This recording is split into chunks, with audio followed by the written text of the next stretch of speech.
अस्सलाम वालेकुम। Lecture 82 start करते हैं जी। कैफ 5 का क्वेश्चन है जी। कोई ब्रांड इंटरनली जनरेटेड होता है। ब्रांड ज़रूरी नहीं इंटरनली जनरेटेड हो।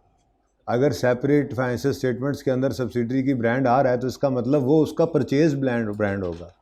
अगर बुक वैल्यू, वो कहते हैं ना, मिसाल के तौर पे सवाल में लिखता है कि ब्रांड रिकॉर्डेड नहीं था, तो प्रॉबेबली वो इंटरनली जनरेटेड है। और अगर कोई ब्रांड बुक वैल्यू दे रहा है उसकी फेयर डिफरेंट, तो फिर वो प्रॉबेबली परचेज्ड होगा। ठीक है जी। साके, मुझे लगता है चाय मैंने नहीं पी है ना, यहीं पे भेज देना। इनको भी सब ने चाय पीनी है साथ, क्या पॉज करो ज़रा। अच्छा जी, थोड़ी सी डिस्कशन करते हैं जी। हम पिछली क्लास के अंदर, हालांकि समझ आ गया था, सवाल आ गया था ना समझ, फिर भी मैं ये चाह रहा हूँ कि इनकम स्टेटमेंट के पॉइंट ऑफ व्यू से जो बात हमने एंड पे की थी, देखो बैलेंस शीट भी हमने बना ली, इनकम स्टेटमेंट भी बना ली, थोड़ा सा वर्किंग 5 पे जाते हुए परेशानी होती है। इसी की प्रैक्टिस हमने अभी इस क्लास में भी करनी है, लेकिन उससे पहले थोड़ी सी बात भी हम कर लेते हैं। क्वेश्चन है जी,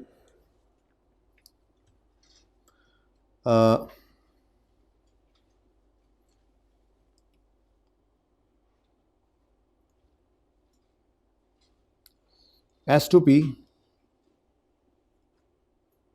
गुड सोल्ड हुई हैं, सोल्ड है 100, इसमें से अनसोल्ड लेट्स से 30 है।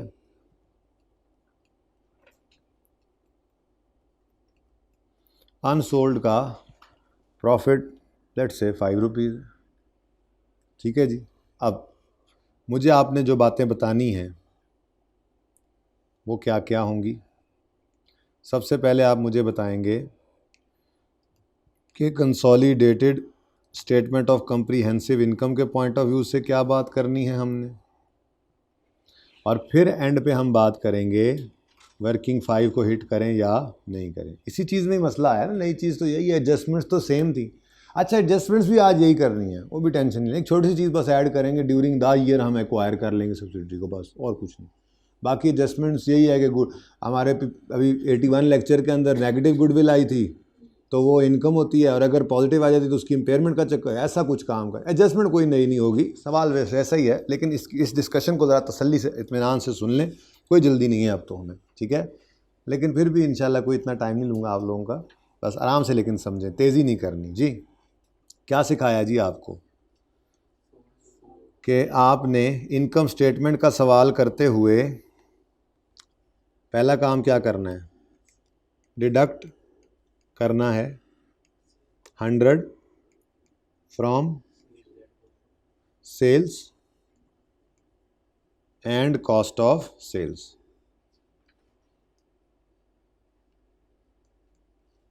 ठीक है जी। और दूसरा काम क्या करना है, जर्नल एंट्री हमने लिख ली थी, जर्नल एंट्री पास कर लेनी है, cost of sale debit inventory credit. ये कितने से करनी है जी, 5 से। ठीक है। अच्छा, अब बात ये है, इनकम स्टेटमेंट का सवाल करते हुए 100 भी आपने डिडक्ट कर लिया फेस से, और इनकम स्टेटमेंट का सवाल करते हुए कॉस्ट ऑफ सेल में 5 ऐड किया, यानी कि इनकम स्टेटमेंट में तो इन्वेंट्री ना पड़ी होती। ठीक है, तो 100 को आपने डिडक्ट किया है सेल और कॉस्ट ऑफ सेल से, और 5 को आपने कॉस्ट ऑफ सेल में ऐड किया था, यही किया था। अब ये करने के बाद वर्किंग 5 पे, यानी एस प्रॉफिट्स, वर्किंग 5 यानी एस प्रॉफिट्स पर इम्पैक्ट लेना है, इम्पैक्ट दिखाना है। तो सादा सी बात है जी, आपको एडजस्टमेंट देखकर पहले पता लगा करता था ना कि ये एडजस्टमेंट एसआरई में जानी है या सीआरई में।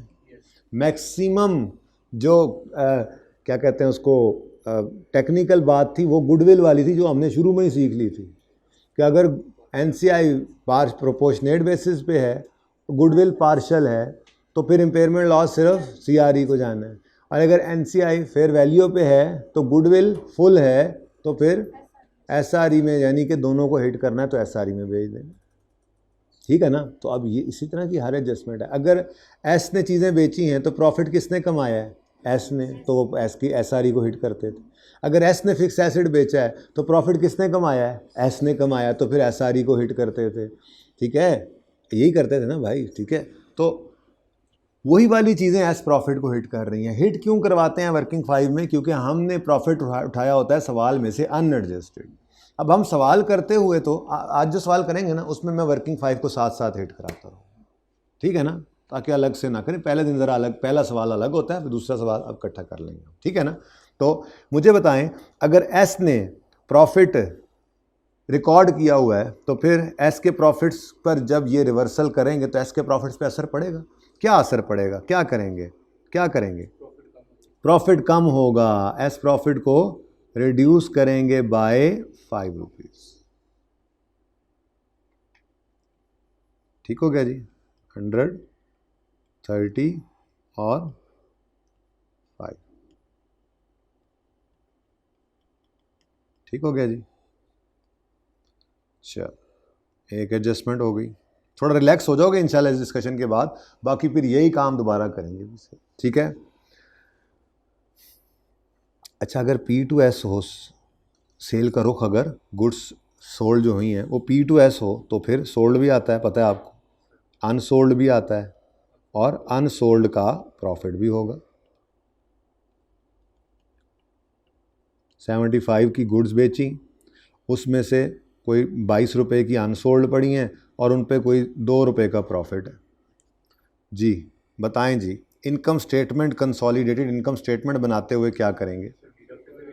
हाँ जी, ये काम तो सेम था ना। डिडक्ट करेंगे 75 को from sales and cost of sales. और दूसरा काम क्या करेंगे? जर्नल एंट्री होती है। जर्नल एंट्री क्या है? Cost of sales debit, inventory credit, 2 रुपये से। तो ये 75 आपने सेल और कॉस्ट ऑफ सेल में से क्या किया? डिडक्ट। ठीक है जी। और दूसरा काम, कॉस्ट ऑफ सेल को आपने बढ़ाया 2 से। इनकम स्टेटमेंट का सवाल करते हुए, ठीक है। अब अगली बात आती है, किसने बेचा? पी ने, पेरेंट ने। तो प्रॉफिट किसने कमाया? तो जब इस प्रॉफिट को रिवर्स करेंगे तो क्या एस का प्रॉफिट हिट होगा? तो इसका मतलब इसमें हमने वर्किंग 5 को हिट नहीं करना। थोड़ा कंफर्टेबल होते जा रहे हो? यही काम है। ये बस आराम से ज़रा बताना था। मैंने पिछले सवाल मैंने पिछली क्लास में सिर्फ ये कहा था, मेरा टारगेट है सवाल पूरा करना। तो कोई बात नहीं समझ आ रही तो कोई मसला नहीं, अगली क्लास में तफसील से कर लेंगे इस बात, ठीक है। आगे बढ़ते हैं जी। जी देखो, पेरेंट का प्रॉफिट कहाँ लेके जा रहे हैं? कहीं नहीं। हम तो कर क्या रहे हैं? सारे प्रॉफिट में से NCI निकाल लेते हैं, तो बाकी पेरेंट का तो सारा उसका ही था, एस का भी पेरेंट वाला हिस्सा बीच में ऐड हो जाता है। अब पेरेंट का प्रॉफिट तो वैसे ही वहीं से निकलना है, वहाँ एडजस्टमेंट हो चुकी है। और एस के प्रॉफिट को हमने जो उठाया था, जिसको बांटा है हमने, उसमें एडजस्टमेंट करके एडजस्टेड प्रॉफिट बांट दिया, ठीक है। हो जाओगे कंफर्टेबल इंशाल्लाह। कोई नया काम करना ही नहीं अभी इस क्लास के अंदर, बस पक्का करना है। और ये मेराज है बस कंसोलिडेशन की, और क्या। इनकम स्टेटमेंट बैलेंस शीट इकट्ठी हो गई, और क्या हो सकता है। अब बस एडजस्टमेंट बदल सकती हैं। तो ईद से पहले इसीलिए मैं चाह रहा था कि ये काम ज़रा हो जाए, तो ये ज़रा मज़ीद हो जाए, आज मज़ीद हो जाए, उसके बाद फिर ईद के बाद फिर देखेंगे इसको। बाकी होमवर्क के अंदर जो क्वेश्चंस हों वो टाइम निकाल के कर लेना। इससे अगला सवाल आज मैं जो अभी करवाऊँगा ना, 30 31 आपका होमवर्क होगा। एक आपका गोल्डन होमवर्क में चल रहा था, एक मैं आपको पास पेपर दे चुका हूँ होमवर्क में। तो अब टाइम देख लेंगे। दिल तो नहीं है कि पहले डिस्कस कर दूँ। हाँ, गोल्डन वाला चूँकि आप कर चुके हैं, उसकी एडजस्टमेंट डिस्कस कर दूंगा। पास पेपर 2 दिया है 81 लेक्चर में, और इसमें 30 सवाल करवाऊंगा, 31 आपका होमवर्क होगा। ये दोनों फिर मैं आपकी छुट्टियों के बाद, ये छुट्टियों में टाइम मिला तो मैं वो अपलोड कर दूंगा, आप देख लेना उसकी डिस्कशन अगर कोई एडजस्टमेंट, ठीक है, मिला तो। अच्छा जी, गुडविल आई, उस पर इम्पेयरमेंट लॉस आ गया। आज वाले सवाल में होना है ना, ज़रा ये भी देख लें, ठीक है। अभी वाले में इम्पेयरमेंट लॉस गुडविल का आया।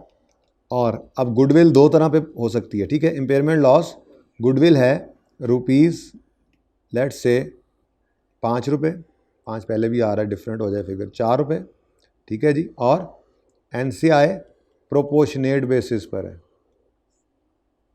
NCI प्रोपोर्शनेट बेसिस पे होगी, ठीक है। अब इनकम स्टेटमेंट का सवाल करते हुए क्या करोगे? लॉस है, लॉस है, प्रॉफिट एंड लॉस में जाना है ना। कौन से एक्सपेंस में भाई बोल रहे हैं? Admin expenses. तो एडमिन एक्सपेंसेस को आप बल्कि यूँ लिख देते हैं, ठीक है। आपने क्या करना है, डेबिट करना है एडमिन एक्सपेंसेस, यानी बढ़ाना है, यानी ऐड करना है। कितना? 4। इनकम स्टेटमेंट का सवाल करें, बैलेंस शीट तो करके आए होते हैं, ठीक है। अब अगली बात, आपने गुडविल, आपने एनसीआई को किस पे रखा हुआ है? Proportionate basis. तो गुडविल कौन सी है? पार्शल या फुल? पार्शल। अगर पार्शल गुडविल है तो फिर सिर्फ पेरेंट की है, तो नुकसान भी सिर्फ पेरेंट का। तो ये एडजस्टमेंट एस प्रॉफिट्स को, वर्किंग 5 को हिट नहीं करेगी।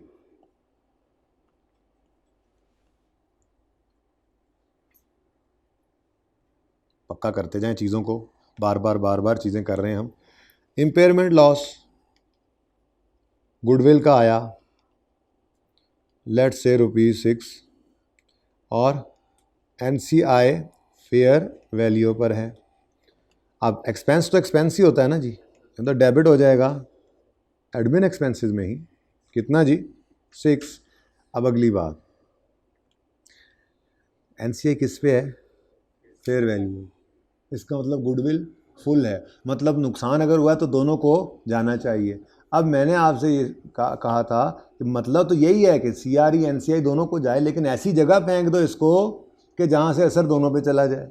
तो हमने एसआरई को हिट किया था, तो इसका मतलब ये एस के प्रॉफिट्स को हिट करने वाली एडजस्टमेंट है ना, इफेक्ट करने वाली है। तो फिर S working 5 S profits hit हो जाएंगे। क्या करना है? लॉस है, गेन है?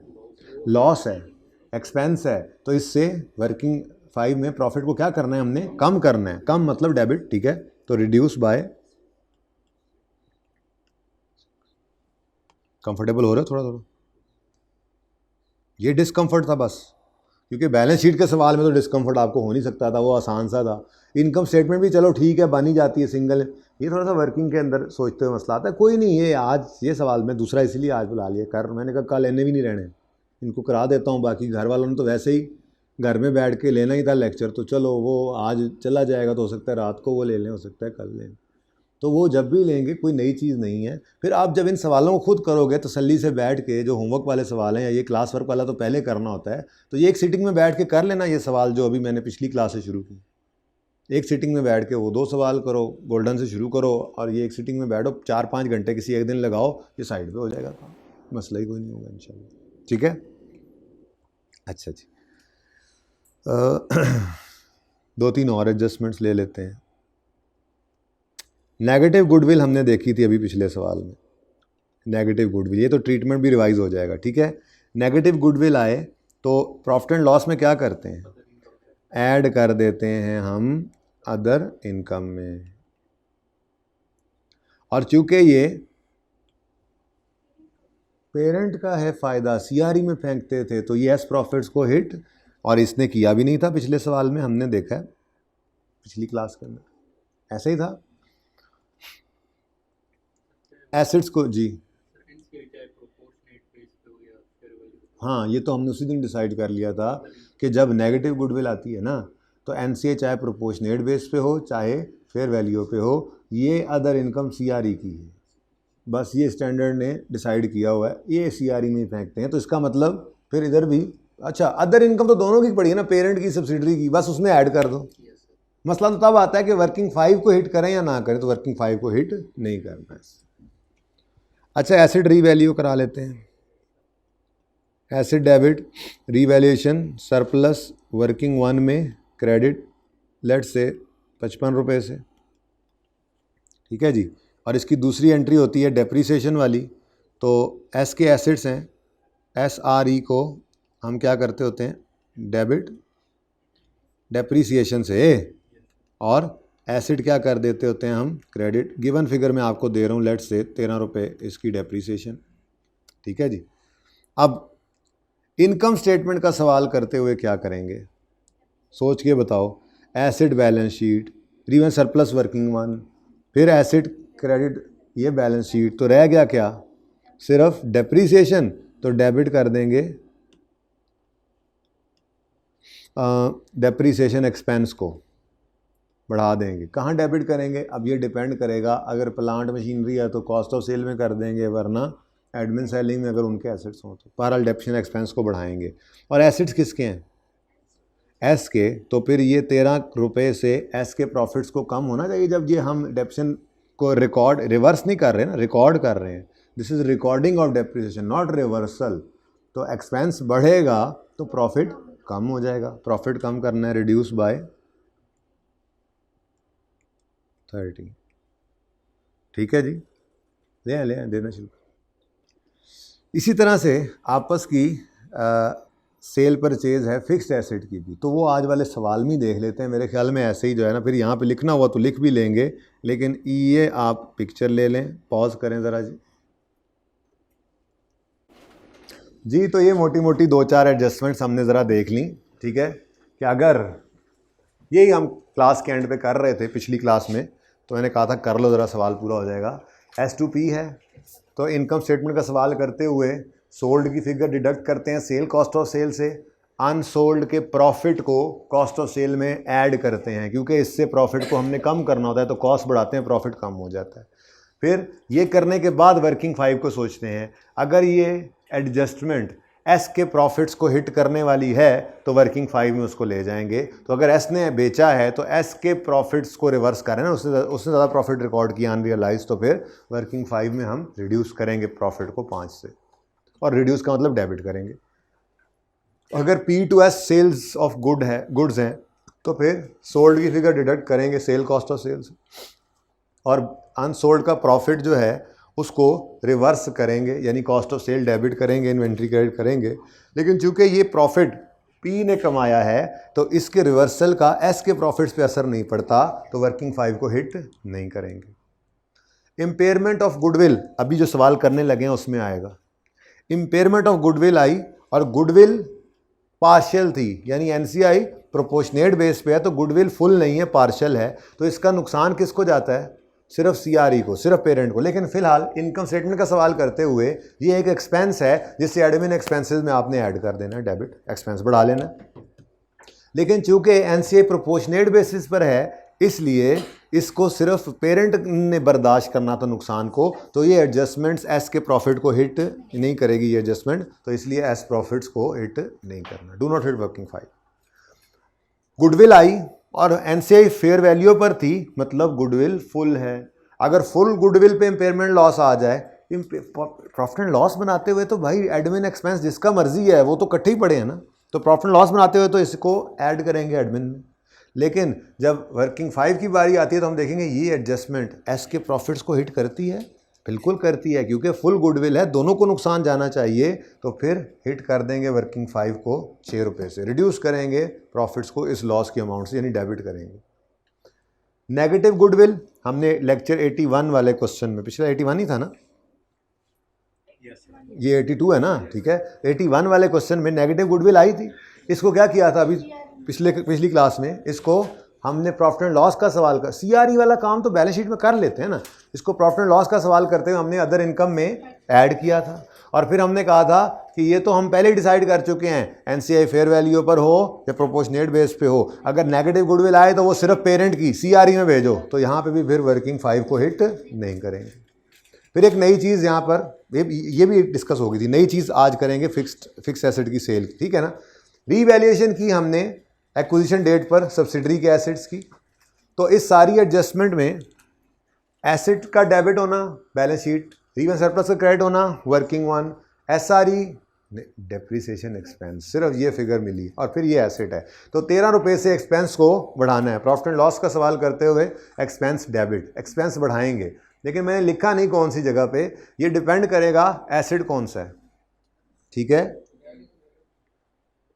कर लें, जो रह गया बेटा ले लें चाहे। अच्छा जी, तो डेप्रिसिएशन एक्सपेंस जिस एसेट की होगी, जिस डिपार्टमेंट से रिलेटेड, प्लांट मशीनरी है तो कॉस्ट ऑफ सेल में, अगर सेल शोरूम की कोई एसेट है, कोई एडमिन का एसेट है, तो उस हिसाब से आपने उस जगह पे cost of sale selling admin में डाल देना है, ऐड करना है इसको। और चूंकि ये एस के एसेट्स रीवैल्यू हुए थे तो SRE को हिट करती थी ना ये एडजस्टमेंट, ठीक है, तो वो एस प्रॉफिट्स को भी हिट करेगी, होगी इंशाल्लाह। वो अभी ना सोचो, ईद के बाद वो होगी और फिर हाला लाला होगी, ठीक है। लेकिन वो भी 2 सवाल करने के बाद काबू आ जाता है, वरना बड़ा असल में 2 चीज़ें आ जाती हैं ना, पैट भी एट्रीब्यूटेबल दिखाना पड़ता है, OCI भी, उसमें सिर्फ वो टेक्निकल चीज़ें हैं, बाकी सब कुछ होगा इंशाल्लाह, सब कुछ होगा, अदर कंप्रिहेंसिव इनकम होगी, पर अभी वो दूर की बात है। ओके, चले जी।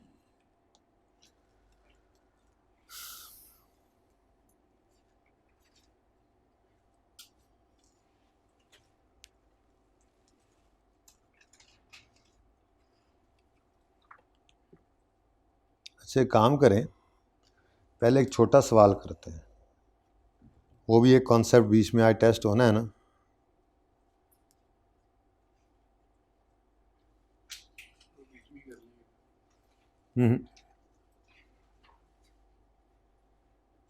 ये क्वेश्चन 24, छोटा सा क्वेश्चन है, यही करूंगा, ठीक है। Question 24, P bought 75% of S on 1st September 2010. The income statement for the year 31 दिसंबर 10 है, सितंबर, अक्टूबर, नवंबर, दिसंबर, 4 महीने पहले खरीदा सब्सिडरी को। 31 दिसंबर 10 की इनकम स्टेटमेंट्स हैं, sale, cost of sale, GP, admin expense, profit, prepare consolidated. चलो शुरू करें जी। Consolidated statement of comprehensive income,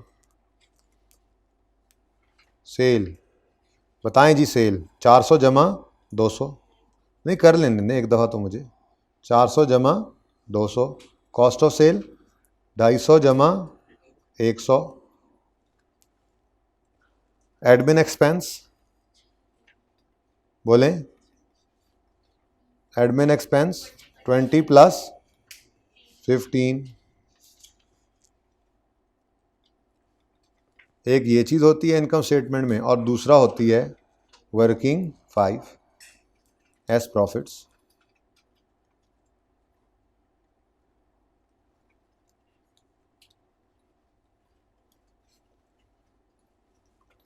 S के प्रॉफिट्स कितने हैं? 85, पता नहीं ब्रैकेट में लिख लिया मैंने 85। ये है वो तरतीब जिस पे अभी तक चल रहे हैं, ठीक है। सारा कुछ ऐड कर दिया हमने, ठीक है, sales plus cost of sale दोनों की, फिर प्लस कर लिए एक्सपेंसेस दोनों के, फिर एस का प्रॉफिट उठाया और यहाँ पर वर्किंग 5 में लिख दिया, ठीक है। अब ये है पूरे साल की सेल, पूरे साल की कॉस्ट ऑफ सेल, पूरे साल के एक्सपेंसेस, पूरे साल के प्रॉफिट्स, लेकिन हमारी ये सब्सिडरी रही ही नहीं पूरा साल। कंसोलिडेशन में हम क्या बता रहे हैं? कंट्रोल, हमारा कंट्रोल तो आया ही है कम सितंबर को, सितंबर, अक्टूबर, नवंबर, दिसंबर, 4 महीने की सब्सिडरी है। उससे पहले वाले प्रॉफिट्स तो हम पैसे देकर लेते हैं, ये तो हमारे प्रॉफिट्स हैं ही नहीं, ठीक है। तो इसलिए एक लाल रंग की तलवार निकलेगी और हर जगह जहाँ जहाँ सब्सिडरी आ रही है 4/12, 4/12, 4/12 और 4/12 करेंगे, ठीक है। इसी तरतीब से चले थे ना, बस हो गया काम ख़त्म, सवाल ख़त्म हो गया जी। बोलें जी।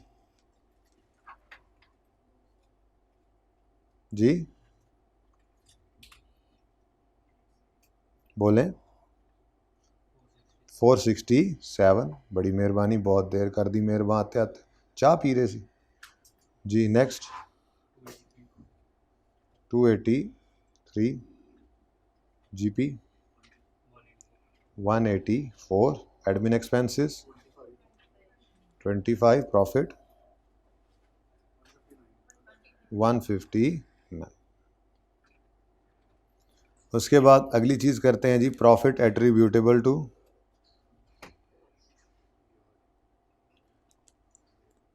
पेरेंट ओनर्स,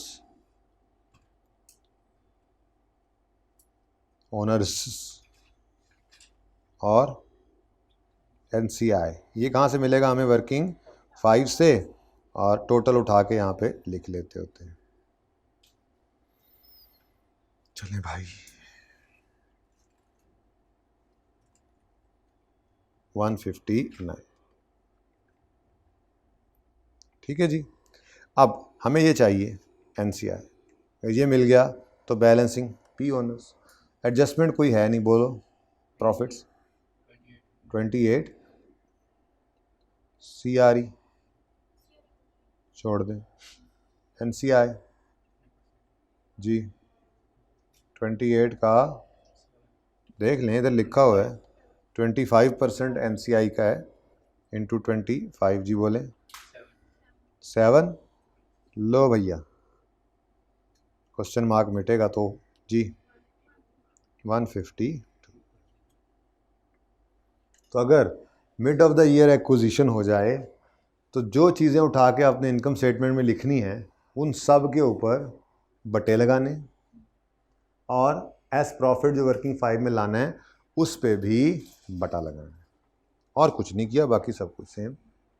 ठीक है, ये हमारा क्वेश्चन नंबर 24 था। डन। सवाल पे सवाल हो रहे हैं आज तो हमारे हैं। देखो एक सवाल हो भी गया, अगला सवाल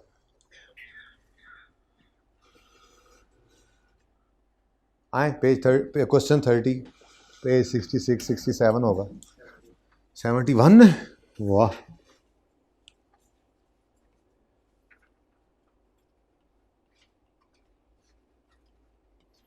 ये क्वेश्चन हमने पिछली क्लास में किया है ना, मेरे ख्याल में तो ये भी होमवर्क में कर लेंगे ना आप। अब लंबा होमवर्क है ना, ठीक है। गोल्डन भी होमवर्क में था, पास पेपर 2 होमवर्क में आ गया, 29 होमवर्क में आ गया, 31 होमवर्क में आ गया। पहले ही लिख लें, इतने दिन है ना, क्या करोगे, बोर हो जाओगे अगर कंसोलिडेशन नहीं करोगे तो। कंसोलिडेशन से ही तो ज़िंदगी में मज़ा है, ठीक है, बहार है। पानी पे आ दो पानी। चलें जी क्वेश्चन नंबर 30 पे आ जाएं। इसको अब हटा देते हैं, ज़रूरत पड़ी तो इसको देख लेंगे। जज़ाकल्लाह जी। बच्चों पढ़ें, पिछली क्लास जैसा सवाल है कि नहीं है, सेम क्वेश्चन है, बस 2-4 एडजस्टमेंट ज़रा बीच में बढ़ानी है और कुछ नहीं। जल्दी करें, पढ़ें। सेम प्रॉब्लम है, सेम प्रॉब्लम। रिटेन्ड अर्निंग्स हैं 1 जनवरी 18 की, यानी ओपनिंग। हमें इस पर बड़ा एतराज़ है, हम 10 दिन से क्लोजिंग रिटेन्ड अर्निंग से शुरू कर रहे हैं काम, तो हमने इसको भी अपने हिसाब से कर लेना है। ठीक है, हमने मतलब आपने कर लेना है। जल्दी करें, फिर मुझे बाद में करवाइएगा। वर्किंग 6 सबसे पहले कर लें। पहला सफ़ा दूसरा सफ़ा खाली छोड़ दें, तीसरे सफ़े को भी खाली छोड़ दें, 4-5 वर्किंग जो आपकी हैं, और चौथे सफ़े पे लिखें वर्किंग 6। और अगर शॉर्ट लिख लेते हैं, आपको तजर्बा आपका यही बता रहा है कि आप 3 सफ़े नहीं 2 सफ़े छोड़ के भी कर सकते हैं, तो आपकी मर्ज़ी है। यानी तीसरे बन जाती है तो ठीक है, अच्छी बात है। दूसरे पे वर्किंग शुरू कर लो, फिर दूसरे पे हाफ पे वर्किंग कर लोगे तो हाफ के ऊपर, फिर हाफ के बाद ये शुरू कर लो वर्किंग 6।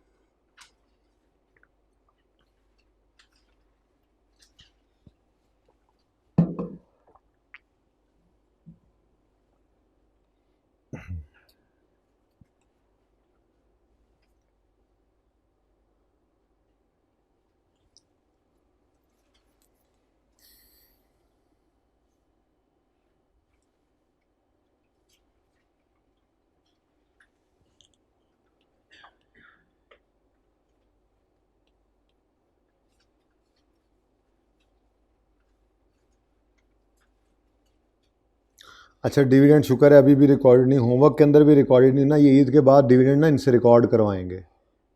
जब डिविडेंड रिकॉर्ड करवाएंगे तो फिर गड़बड़ हमें महसूस होगी, फिर उसको सही भी कर लेंगे इंशाल्लाह। ठीक है ना। तो अभी तक जितना पड़ा हुआ है इंशाल्लाह वो काबू में है। को एक आधा सवाल ऊपर देना हुआ तो फिर मैं दे दूँगा। जी बच्चों, वर्किंग 6 बेसिकली क्या कहा था आपको, ये पार्ट ऑफ क्वेश्चन है।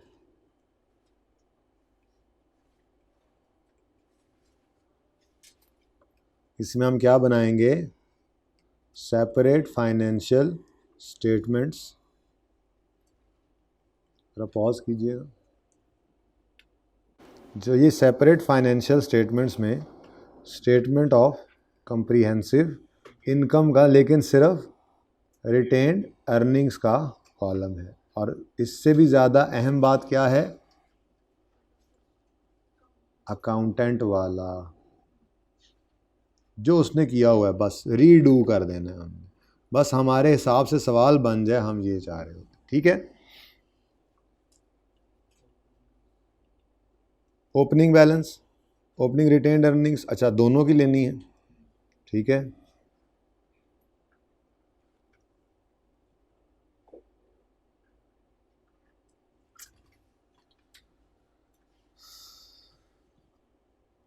ज़्यादा नीचे आ गया जी। पेरेंट और सब्सिडरी, ओपनिंग रिटेन्ड अर्निंग्स,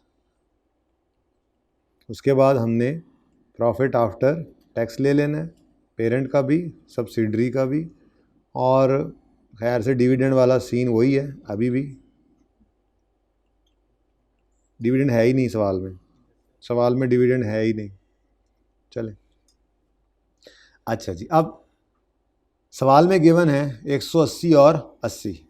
ठीक है जी, पेरेंट और सब्सिडरी 180 और 80।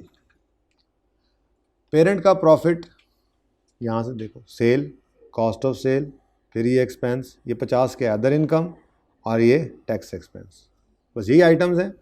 चलो तो 190, फिगर छोटी होगी ना, रिलैक्स हो गए, पिछले सवाल में बड़ी थी ये भी। ठीक है, 190 माइनस 130 माइनस 40 प्लस 50 माइनस 20, जो भी, अच्छा चलो 50 भी लिख दो जी। Next 180 minus 120 minus 40 plus 24 minus 4 जी 40 जी, 230 और 120।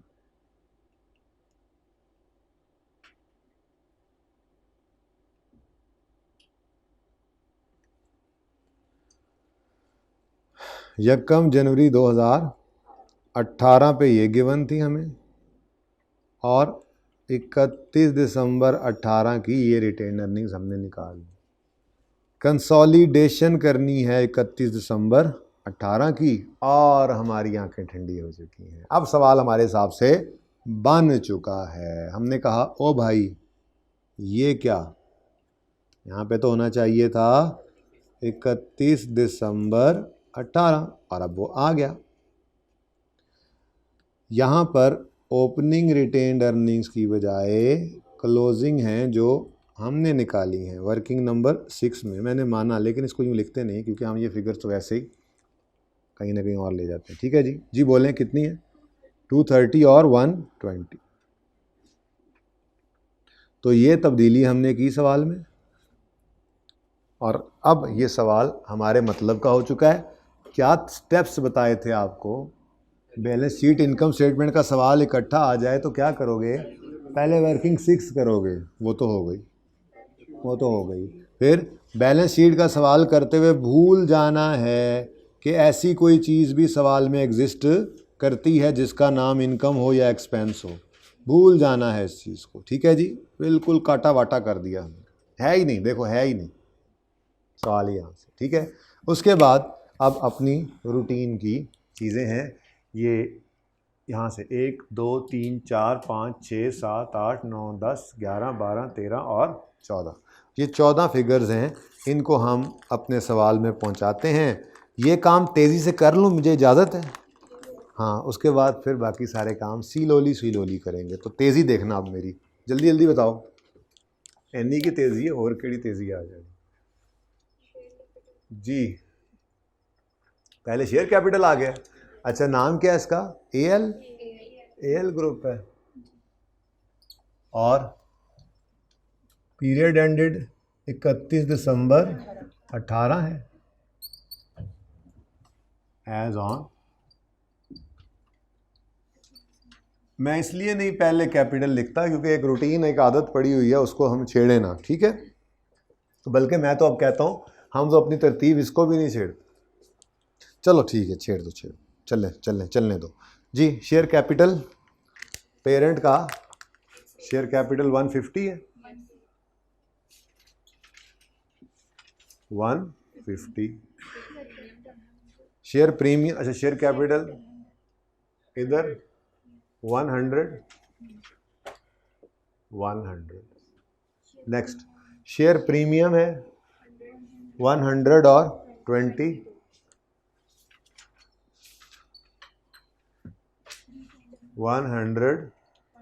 और 20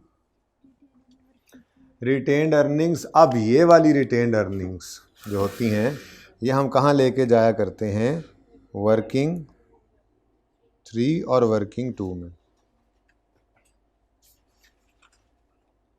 और अगर प्रॉफिट एंड लॉस का सवाल बनाएंगे करेंगे जब, तो फिर इस 40 को कहाँ लेके जाएंगे, हाँ 40 को कहाँ लेके जाएंगे जब इनकम स्टेटमेंट का सवाल करेंगे, वर्किंग 5 में लेके जाएंगे। मैंने कहा बता दूं बाद में सही, जब प्रॉफिट एंड लॉस का सवाल करेंगे तो एस प्रॉफिट कहाँ लेके जाते हैं, तो ये एस के प्रॉफिट्स ही तो हैं, अभी निकाले हैं। मैंने कहा बता दूं। अच्छा तो ये 230 और 120 जी।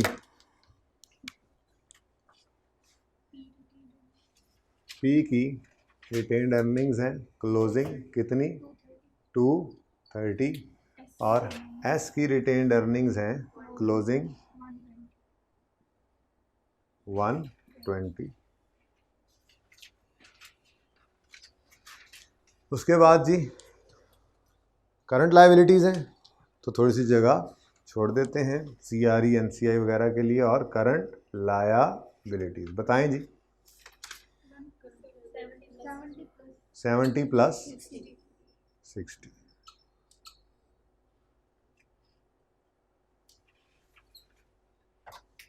नेक्स्ट क्या आ रहा है जी, प्रॉपर्टी प्लांट इक्विपमेंट 140 और 164, इन्वेस्टमेंट्स भी हैं। प्रॉपर्टी प्लांट एंड इक्विपमेंट बताइए कितना, 140 प्लस 160, उसके बाद 64 है। अच्छा उसके बाद इन्वेस्टमेंट, चलें लिख लेते हैं इन्वेस्टमेंट, पता नहीं कौन सी है, क्लियरली लिखा हुआ है इन्वेस्टमेंट इन एस, नहीं इन्वेस्टमेंट्स लिखा हुआ है, ठीक है। इन्वेस्टमेंट्स कितना 220, ठीक है जी। उसके बाद गुडविल की जगह छोड़ देते हैं, बल्कि एक इंटेंजिबल भी आ रहा है, 2 को लाइनें छोड़ देते हैं जी, ठीक है ना, एक रिवैल्यूएशन की एडजस्टमेंट भी है ना। गुडविल आ भी सकती है, बल्कि आज तो आनी है, आपको बता दिया पहले ही मैंने, इम्पेयरमेंट भी करानी है हमने, ठीक है। अच्छा लोन टू BL's डायरेक्टर्स कितना है जी 10। अच्छा अब इसकी किताबों में अगर लोन आ रहा है, ये loan receivable from BL's director, तो इसी तरह से इधर भी पड़ा होगा, क्या मतलब, क्यों, हाँ यार आप लोग पहले से तो नहीं पढ़ के आते यार कहीं यार। अच्छा सीला में पड़ा हुआ है, ठीक है। अच्छा गुड यार, क्या है जी ये लोन हमने, ये लोन पेरेंट ने सब्सिडरी को नहीं दिया हुआ, सब्सिडरी के डायरेक्टर को दिया हुआ। ये ऐसे ही है जैसे सब्सिडरी, ये पेरेंट ने लोन जो है वो किसी और को दिया हुआ, थर्ड पार्टी को दिया हुआ। यानी अगर मिसाल के तौर पे मैं वो भाई साहब आपकी बात मान भी लूँ, आपके दिल में जो आ रही है कि इसको यहाँ से माइनस कर दो रिसीवेबल क्रेडिट, तो डेबिट किसे करेंगे, पेबल किसने रिकॉर्ड किया होगा, पेबल तो डायरेक्टर ने अपने घर के अंदर रजिस्टर में लिख के रखा हुआ है, अपनी डायरी में लिख कर, घर वाली को बताया हुआ मर जाऊँ तो ये पेरेंट को वापस करना है, PTCL को ये लिया हुआ उनसे लोन, वो तो वहाँ पे पड़ा हुआ है, तो ये आपस का लोन नहीं है, ये बाहर की दुनिया से लिया हुआ लोन है, तो ये लोन ही है, आपस का नहीं, ठीक है जी। डन नेक्स्ट नई चीज़ आ गई ना, नई चीज़ आती रहती है हर सवाल में। नेक्स्ट करंट एसेट्स हैं 180 प्लस 136, 180 प्लस 136, टाइम जगह ज़रा शॉर्ट ही होगी, चलो गुजारा हो जाएगा, है ना।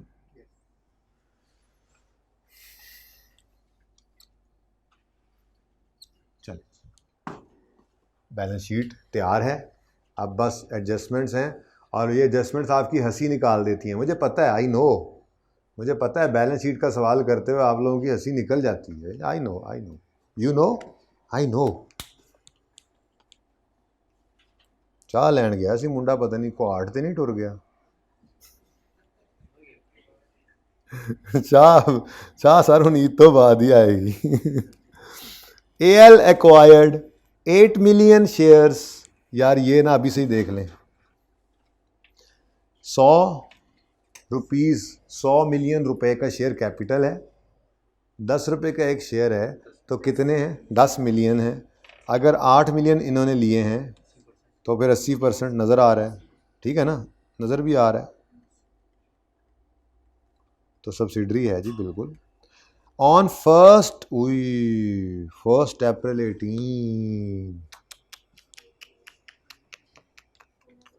ये तो पूरे साल की ले ली हमने, इसको 4/12 करें क्यों? हाँ बिल्कुल बिल्कुल, बैलेंस शीट एज ऑन होती है, क्लोजिंग बैलेंस, क्लोजिंग ये एज ऑन यही है, ठीक है, बाकी जो करना है वो देखेंगे। प्रॉफिट एंड लॉस के सवालों में गड़बड़ है, ठीक है, समझ आइए समझ आइए। अब तुमने महमूद को समझाना है, ठीक है, घर बैठा हुआ अब चला गया, थोड़ा सा लेक्चर भी नहीं लिया उसने, है ना, टिकट का रिस्क तो था नहीं। अच्छा जी, कैश 1 अप्रैल को, ठीक है जी, ड्यूरिंग द ईयर है, लेकिन इसको हमने जाके देखना होता है इनकम स्टेटमेंट के सवालों में। बैलेंस शीट के सवाल में टेंशन को नहीं, बैलेंस शीट में क्लोजिंग बैलेंस एज ऑन, वो ईयर एंड के ऊपर जो पड़े होते हैं वही उठा के हमने कंसोलिडेट करने, उसमें कौन सा हमने बटे लगाने, ठीक है। बैलेंस शीट एज ऑन होती है, profit and loss for the year होता है, वहाँ मसला आएगा, ठीक है। अच्छा, AL acquired 8 million shares at following consideration, cash payment, cash payment, entry बोलो, cash investment in S debit, cash credit.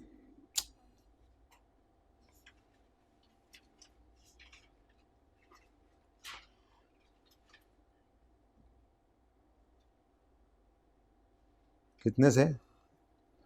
इसको इधर ले आओ, investment in S debit cash credit 160 से, और दूसरी एंट्री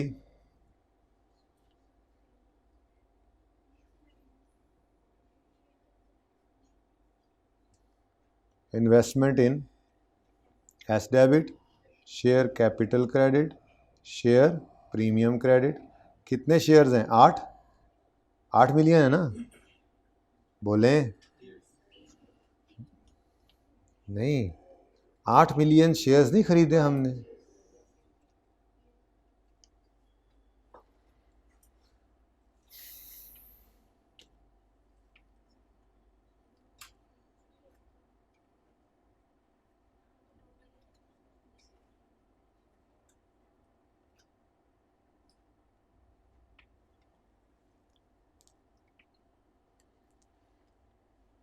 पॉज करें यार, रुक गया। अच्छा जी, ये मैं बता रहा था लेकिन वो फिर स्टक हो गया था लैपटॉप, कि कैश पेमेंट ऑफ 160 की एंट्री है, investment in S debit cash credit 160 से, और investment in S debit share capital credit share premium credit. कितने मिलियन शेयर्स लिए हैं? 8। लेकिन हमने अपने कितने शेयर्स इशू किए हैं? हमने अपने शेयर्स इशू किए हैं हर 8 शेयर्स आए ना, 8 मिलियन शेयर्स आए हैं हर, सीधा वाह यार, वाह वाह वाह वाह वाह वाह, इतना आसान सवाल कहाँ से ढूंढा सर आपने? तो 3 × 3 × 3 जी, 20 ईच ये है जिस पर इशू किया, और 10 फेस वैल्यू है, तो आपने इधर 20 लिखना है, इधर 10, इधर 10, आंसर इज 60 30 30, ठीक है जी। इन्वेस्टमेंट 160, इन्वेस्टमेंट 60, टोटल 3 हैं, 220 आ गया, और इधर भी क्या आ रहा है? क्या मतलब रिकॉर्डेड है, ये भी तो पता लगा कि मतलब रिकॉर्डेड है। क्या मतलब आज शेयर इशू भी रिकॉर्डेड है? क्या मतलब आज हम ये एंट्री नहीं करेंगे? क्या मतलब मुझे पता था कि मैंने इसको बाहर लिख लिया, ब्रैकेट में नहीं लिखा? आप पिछले दोनों सवाल देखते हैं जिनमें हमने ये शेयर इशू किया था। कौन कौन से सवाल थे, कुछ याद है?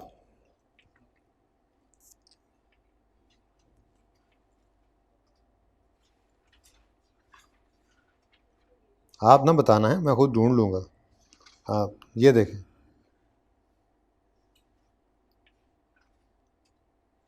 शेयर इशू हैज़, क्या लिखा हुआ है? Share issue has not been recorded. Share issue has not been recorded. ये दो सवाल किए थे हमने, ठीक है।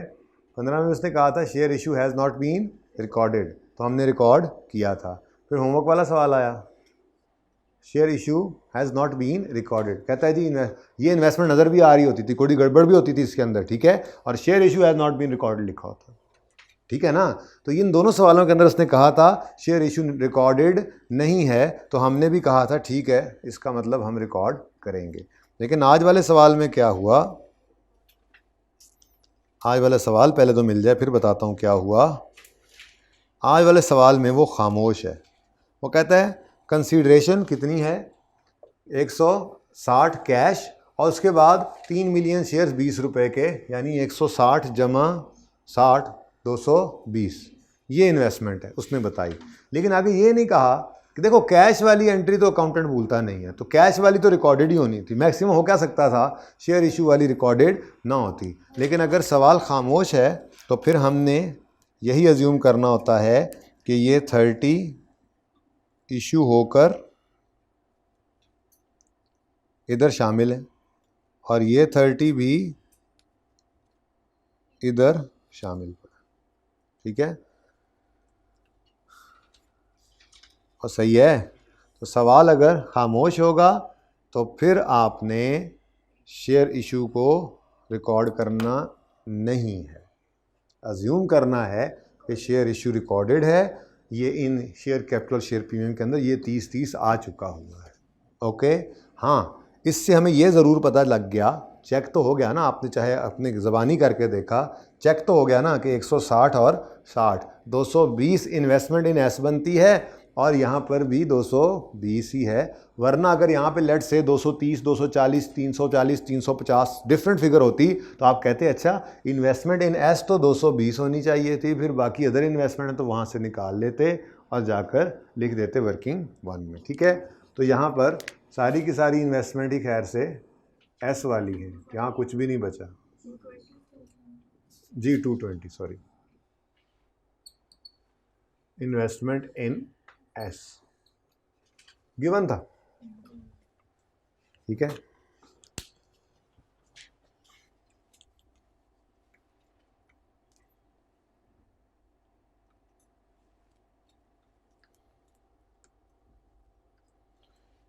इफ क्वेश्चन इज साइलेंट, लिख रहे हैं आप भी इधर साथ, मुझे पता है। अज्यूम शेयर इशू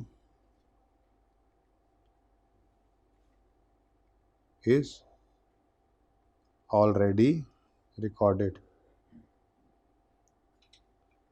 पुरानी चीज़ें बार बार आई जा रही हैं, बस शक्लें बदल बदल के, अभी तक कोई नई चीज़ तो नहीं पढ़ी आपने। Point 1 is over, point 2 L, जाहिर सी बात है, क्या करना है कर, 220 की इन्वेस्टमेंट चेक कर ली, 220 ही निकली है ना, तो क्या वर्किंग करनी है, 220 उठाया यहाँ से निकाल के उधर लिख दिया। या तो इस 220 में कुछ गलत पड़ा होता मैं निकाल रहा होता, या इस 220 में कुछ पढ़ना था नहीं पड़ा होता मैं डाल रहा होता।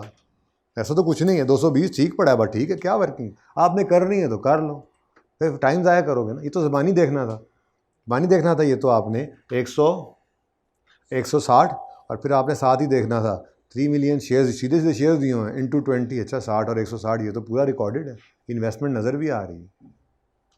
ओके, गलती कोई नहीं है तो खुद से नहीं अज्यूम करते रहना। अच्छा, L Myers NCI at fair value on date of acquisition, fair value of NCI was 30 given है। यार क्या करे बंदा अब यहाँ पे, इतने आसान सवाल, फेयर वैल्यू एनसीआई, तो एनसीआई एट फेयर वैल्यू कितनी, 20 के 30, 30 गिवन थी।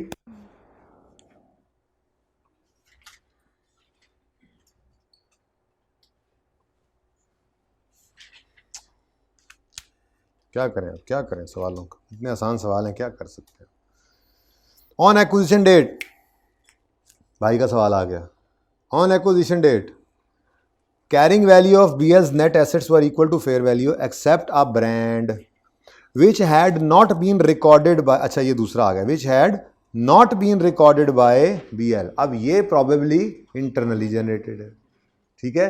और ऐसा भी हो सकता था, पिछले सवाल में यही था ना, पिछले सवाल में ये on acquisition date SL net assets were equal to its SL net assets were equal to fair value except intangible asset brand whose fair value was 40 against carrying value of 25. Now this brand is probably purchased brand. That's why this is appearing in question in books.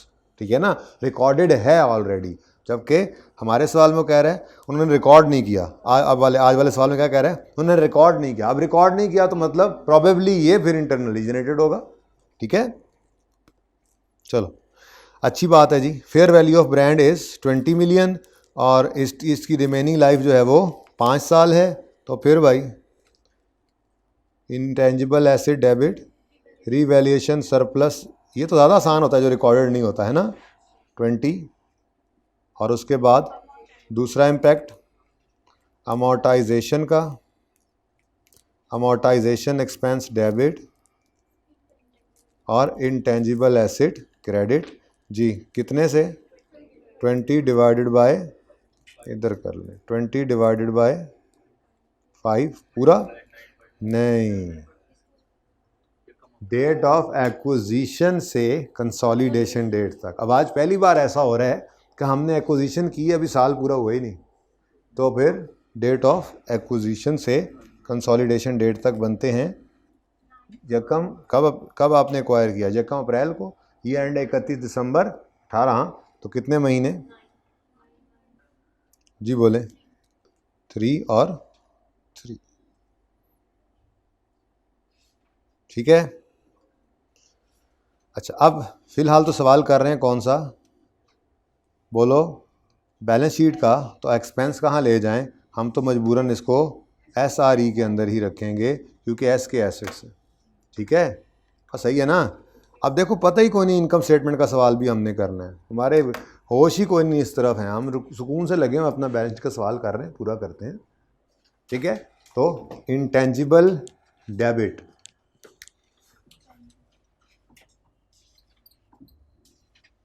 Intangible debit कितने से, 20 से या 25 से, 20 से, ठीक है जी।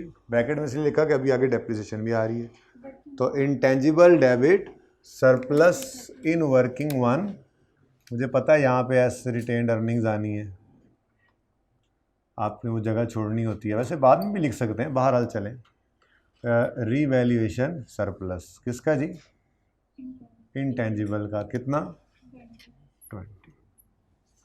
Intangible debit surplus in working 1 credit, उसके बाद SRE debit intangible credit, SRE debit कितने से, 3 से, और इंटेंजिबल क्रेडिट 3 से, ठीक है। यहाँ पे हमने लिख दिया क्या जी, रिवर्सल ऑफ डेप्रिसिएशन अमोर्टाइजेशन, ठीक है। मैं तो कहा हुआ है इतना इंपॉर्टेंट ही नहीं है, इंटेंजिबल भी सिर्फ लिख सकते थे यहाँ, और वो वर्किंग शर्किंग भी कहीं करने की ज़रूरत नहीं होती, वो भी पर्चे में ऐसे ही कर देनी है आपने। यहाँ पर 20 डिवाइडेड बाय 5 इंटू 9/12, बस कहानी ख़त्म। वर्किंग कौन करता है, ठीक है। 20 क्वेश्चन में गिवन।